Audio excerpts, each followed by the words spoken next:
Halo semua, salam sejahtera Malaysia. Selamat datang ke channel Fels Lifestyle. Tuan-tuan dan puan yang amat dihormati sekalian. Satu pengumuman terkini Perdana Menteri Datuk Seri Anwar Ibrahim. Ini pasti mengejutkan ramai. Pengumuman terkini dari Datuk Seri Anwar Ibrahim, saya melihat dari entry Twitter page Anwar Ibrahim yang menyatakan ingin dimaklumkan bahawa saya telah menjalani prosedur pembedahan kecil gigi petang tadi di Hospital Kuala Lumpur ataupun HKL. Buat masa ini, saya masih dalam pemantauan pasukan perubatan dan atas nasihat mereka saya perlu berada di hospital sehingga esok pagi, insya-Allah, kata Datuk Seri Anwar Ibrahim melalui entry Twitter pada 20 Ogos. Saudara-saudara, kita mendoakan yang terbaik untuk Perdana Menteri Datuk Seri Anwar Ibrahim. Akhirnya di dalam ruangan komen entry Twitter Datuk Seri Anwar Ibrahim, ada yang komen di sini, get well soon.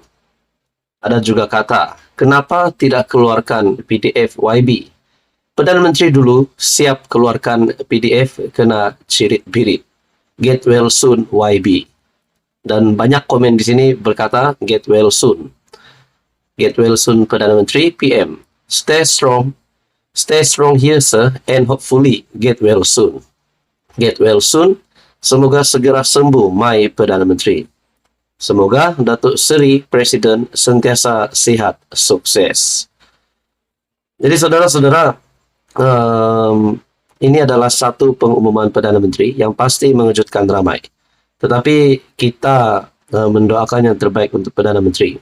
Datuk Seri Anwar Ibrahim dalam satu kenyataan dari entry Twitter Anwar Ibrahim ingin dimaklumkan bahawa saya telah menjalani prosedur pembedahan kecil gigi petang tadi di Hospital Kuala Lumpur HKL. Buat masa ini masih dalam pemantauan pasukan perubatan dan atas nasihat mereka, saya perlu berada di hospital sehingga esok pagi. InsyaAllah, kata Tun Mahathir. Saudara-saudara, tuan-tuan dan puan, teruskan bersama di dalam channel ini untuk info yang seterusnya. Tuan-tuan dan puan yang amat dihormati sekalian, akhirnya, selepas keputusan pilihan raya negeri yang menunjukkan ada yang kalah teruk, ada yang menang banyak kerusi, ada yang menang sedikit kerusi. Akhirnya saudara-saudara, ini satu lagi pengumuman mengejutkan, peletakan mengejutkan. Dalam sebuah artikel dari Malaysia Kini, kita percaya bahawa banyak parti ataupun ada beberapa parti dari Perikatan Nasional PAS Bersatu bertanding pada PRN. Begitu juga dari Pakatan Harapan, PKR, DAP. Dan Barisan Nasional sendiri pun bersama-sama dengan PH, Kepimpinan Kerajaan Persekutuan, Kerajaan Perpaduan. Tapi muda yang memilih untuk bertanding bebas. Ini satu artikel yang menyebut nama Parti Muda. Dari Malaysia Kini, Muda kosongkan jawatan Ketua Penerangan. Selepas semua calon yang bertanding dalam pilihan raya negeri baru-baru ini hilang deposit, Muda telah mengosongkan jawatan utama parti itu melalui mesyuarat jawatan kuasa eksekutif pusat pada 18 Ogos lalu yang telah dihadiri oleh pimpinan nasional dan negeri. Timbalan Presiden Muda Amira Aisyah berkata ia termasuk mengosongkan jawatan Ketua Penerangan Muda Lokman Long.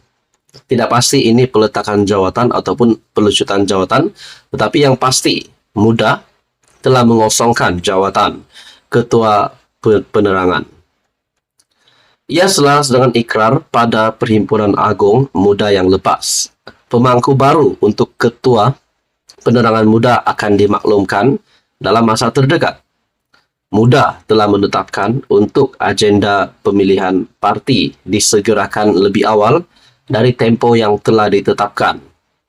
Ia bertujuan untuk memberi nafas dan muka baru parti dalam usaha untuk membina muda dengan lebih baik. katanya dalam satu kenyataan. Untuk rekod, Lukman sebelum ini berikrar untuk melepaskan jawatan sekiranya gagal mendapatkan semula deposit dalam PRN bagi DUN Bandar di Terengganu. Sementara itu, Muda turut memaklumkan bahwa ia telah menetapkan agenda pasca PRN 2023 pada hari 26 Ogos. Dan ia akan disertai oleh semua pimpinan nasional, negeri dan calon-calon parti. Dalam PRN yang diadakan di 6 negeri pada 12 Ogos lalu, semua calon muda, PSM dan 39 calon bebas lain, termasuk 5 ahli bersekutu bersatu dan 11 calon gerakan, kehilangan uang deposit. Untuk rekod, calon pilihan raya mesti memperoleh sekurang-kurangnya 12,5% undi untuk tidak hilang uang pertaruhan mereka. Muda percaya bahwa ketetapan ini untuk menjaga kepentingan Muda sebagai sebuah parti politik yang mengangkat idea politik baru untuk negara Malaysia, kata Amira dalam kenyataan. Saudara-saudara, artikel yang panas hari ini, dari Malaysia kini Muda mengosongkan jawatan Ketua Penerangan. Sekian saja, teruskan bersama di dalam channel ini untuk info yang seterusnya. Mohon bantu channel ini dengan menekan butang like dan juga share serta subscribe. Halo semua, salam sejahtera Malaysia. Tuan-tuan dan puan yang amat dihormati sekalian, setelah berakhirnya PRN, setelah kita dapat melihat keputusan 3 sama, akhirnya terdapat satu persoalan yang timbul dari rakyat Malaysia. Kemana POM ataupun Proklamasi Orang Melayu yang dipimpin Tun Mahathir? Setelah kita melihat pada pilihan raya umum ke-15 yang lalu, kekalahan Tun Mahathir yang amat teruk, uang deposit tidak dapat dikembalikan, akhirnya Proklamasi Orang Melayu yang kita dapat lihat menyokong pembangkang PN. Tetapi pada PRN, tidak ada satupun calon dari POM. Menurut satu ulasan dari Syahbudin.com, kemana Proklamasi Orang Melayu? Dalam sebuah artikel ataupun ulasan dari Syahbudin.com, selepas PRN berakhir, kemana Proklamasi Melayu? Ataupun kita boleh juga katakan ulasan ini, kemana Tun Mahathir pergi? Apa yang berlaku kepada Tun Mahathir? Ikuti saya dalam ulasan dari Syahbudin.com ini. Di sebalik keputusan PRN yang memperlihatkan PN, khususnya PAS, berjaya memperolehi majoriti undi Melayu. Dalam masa yang sama, ia juga adalah berita pedih buat Tun Mahathir Mohamad yang memperjuangkan Proklamasi Orang Melayu atau POM. Tanpa kelompok itu terlibat dalam kempen, cubaan meletakkan 17 nama sebagai calon tidak diendahkan. Tiada mana-mana pemimpinnya termasuk Tun Mahathir yang turun padang berkempen. Dan malah, Proklamasi Orang Melayu tidak pun menjadi sebutan sesiapa yang bertanding.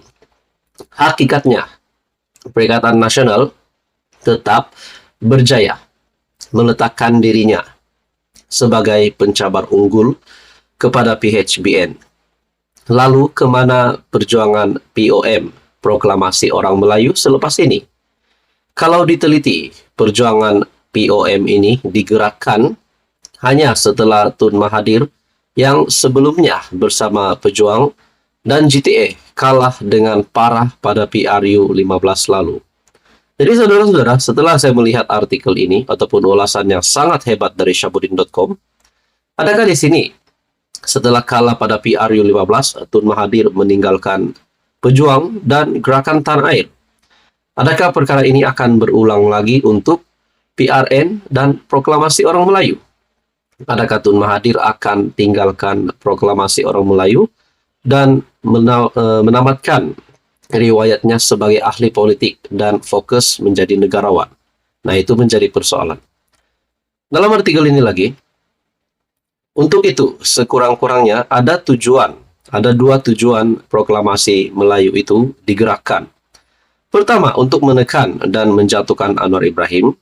Kedua, untuk memperlihatkan Tun Mahathir masih relevan dalam politik negara, serta menjadikan dirinya ada tiket untuk bersama-sama dengan PN, yang merupakan satu-satunya blok pembangkang yang ada dalam negara ini. Berdasarkan keputusan PRU 15, di mana semua calon pejuang hilang deposit, Tun Mahathir sedar beliau tidak lagi boleh berjuang melalui blok ketiga, terutama dalam usahanya yang tidak pernah terhenti mahu menjatuhkan Anwar. Namun untuk beliau terus bersama PN, tentu ada sedikit rasa malu dalam dirinya berikutan perbalahan dengan Mahyadin pada 2020 selepas berlakunya peristiwa langka Sheraton. Setidak-tidaknya dengan menggagaskan proklamasi orang Melayu, rasa itulah yang akan terjadi setelah sedikit sebanyak menggerakkan proklamasi orang Melayu dengan pelbagai aktiviti. Pun begitu, berikutan Mahyadin kekal sejuk dan tidak menunjukkan jiwa sepenuh hati dalam pertemuan itu.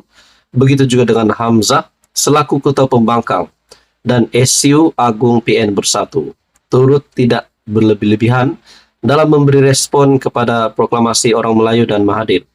Sudahnya tidak apa-apa jalinan kerjasama yang berjaya terbina.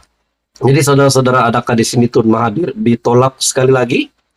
Dan akhir dari ulasan dari Syahbudin.com, apakah sebagai pilihan setelah tiada lagi pilihan, Tun Mahathir akhirnya akan menyertai PAS? Nah, itu menjadi persoalan. Saudara-saudara, menurut Anda, apa komen Anda dengan ulasan dari Syahbudin.com ini? Teruskan bersama di dalam channel ini untuk info yang seterusnya. Mohon bantu channel ini dengan menekan butang like, share, dan juga subscribe.